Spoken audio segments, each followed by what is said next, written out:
Hey guys, what's up? Welcome to Apex. Thanks for tuning in. We have already received the One UI 3.0 beta on Samsung Galaxy Note 10 series. I did make a video on this topic yesterday as soon as I got the notification on Samsung Members app, and I have explained you how you can register for beta program.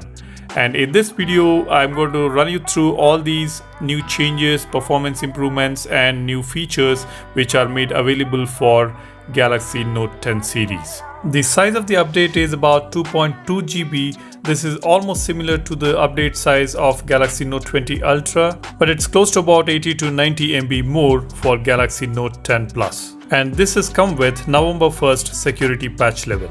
Before we get started, I request you guys to support the channel by hitting the subscribe button, leave a like for the video if you find it useful, and let me know your feedback in the comment section below. Now, without any further ado, let's have a look at all the changes on One UI 3.0 based on Android 11. I was just comparing the changelog of One UI 3.0, which is on Galaxy Note 20 Ultra and which is available on Galaxy Note 10 series, and there seems to be no changes at all. It's exactly the same. As far as this update goes, all the features available on Note 20 Ultra are available on Note 10 Plus. Obviously it has to be, but just out of curiosity, I was comparing the changelog here.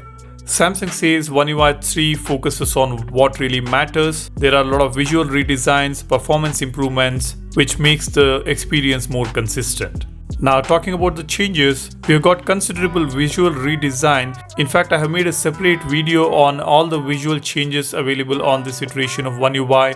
I will leave the link in the description. You can go through that. We have got more consistent icons, smaller organization of quick panel and notifications. The motion is smoother and more natural than ever, with improved animations and haptic feedback for common interactions. Now let's quickly take a look at the changes on home screen and lock screen. Now the lock screen has been completely redesigned. We get a feel of iOS on this version of One UI. When you swipe up, the kind of keypad you're going to see is resembling the iOS, and that pops up with a nice smooth animation. You can just touch the clock to see some widgets on the lock screen.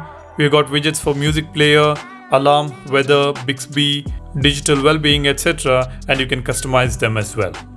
And these widgets are going to be really useful. You can get some of the relevant information at a glance by just touching the clock here. You can just double tap on the empty space on the lock screen to turn it off or turn it on. Now for the lock screen wallpaper, we have got new image categories which have been added to dynamic lock screen, and we can select up to 5 categories at once.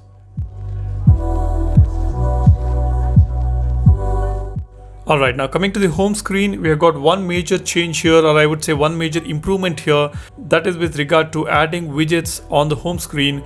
Earlier, to add widgets, we had to press and hold the home screen, go to widgets, search for a particular widget, then add it to home screen. Now it has become much more easier. All you need to do is just press and hold on the app icon either on the home screen or on the app drawer. You will be able to see the widgets option if at all there is any widgets associated with that particular app, and you can directly add that widget to the home screen from there. This is quite useful. Now coming to the calls and chats category, we can see conversations separately in the notification panel. It will work with your messaging app or any of your other chat applications. You can directly respond or reply to a message directly from the notification panel, which provides a conversation view. I suppose this feature was there even on One UI 2.5 if I'm not wrong. You guys let me know. Another considerable improvement is in the gallery application. Here we have easier accessibility to most of the sections of the gallery application right from the bottom right corner. Now we have pictures, albums, stories at the bottom, and when you tap on this menu icon, we have an all new menu which shows videos, favorites, recent, suggestions, locations, shared albums, recycle bin settings. It's nice to see all these options right at the bottom where you can access it with your thumb. Another change is when you open a picture, we have this 3 dots icon to access the menu, which has been moved to the bottom right. Again, this is a very practical and accessible option. We also have some enhancements in the editing feature.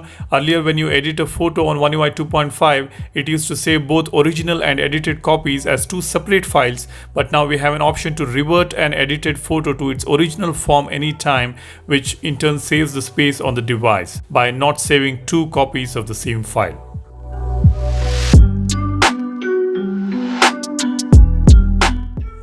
Alright, now let's go to settings. The settings menu has been improved and it has got a simpler look and feel now. The Samsung account is shown at the top and home screen settings are now easier to access. They have made it easier to find a particular settings on this menu. Whenever you go to the settings to search something, we get to see some tags on which you can just tap to see groups of related settings. It's all about getting better search results on settings menu now. Even if you type something wrong or if there is a synonym, it is going to show you a better result. Alright, now the next major improvement is regarding the Samsung keyboard.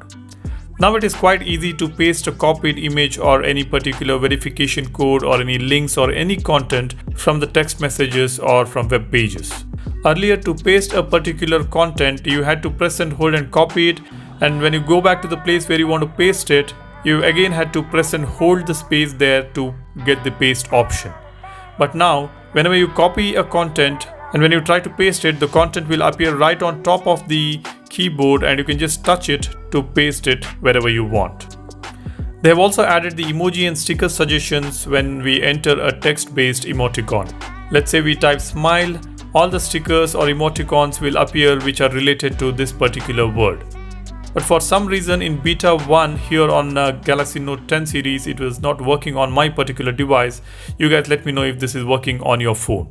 We also have an improved keyboard layout to provide a larger space bar when entering web and email addresses. We've got more input languages now. It's almost up to 370 languages made available on the keyboard.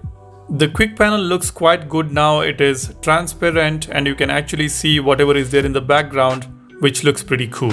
We've got media and devices option as well on the quick panel now. This enables us to control the media and device quickly and easily from the quick panel itself.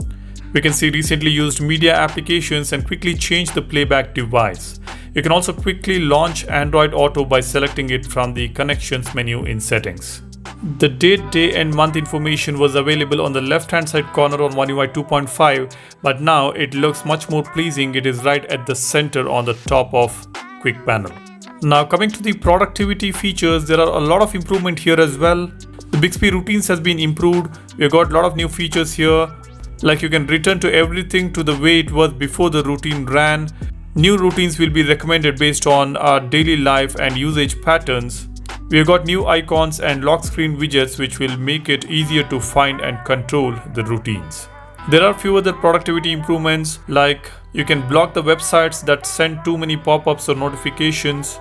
You can browse and select cloud drive files from the file section screens in My Files. You can now delete cache files in My Files to easily free up storage space. And on the calendar, we've got events with the same start time are displayed together in the month and list views. These are some of the major changes or enhancements we have got on One UI 3.0. In addition to this, there are a lot of minor changes and improvements as well, which perhaps we can discuss it in another video. This is definitely a major upgrade with loads of improvements and visual changes, much better iOS-like animations, and a lot of productive features. I'm really in love with this version of One UI 3.0. If you have received this update, go ahead and download it and check it out and let me know your thoughts in the comment section below. And if you have any feedback or anything you want to discuss, you can always drop a comment. We can have a discussion within the Apex community. I have already made few videos on One UI 3.0 animations, visual changes, keyboard features and few other features. I will drop the links for those videos in the description below. You can go ahead and check them out. That's all I have here in this video. I will be coming up with more updates, more videos on One UI 3.0 running on Galaxy Note 10 series. I would also let you know the battery performance results on every iteration of beta we are going to receive for Galaxy Note 10 series. That's all I have here. Make sure you subscribe to the channel and leave a like for the video. I will see you in the next one. You guys take care and stay safe. Cheers. Bye-bye.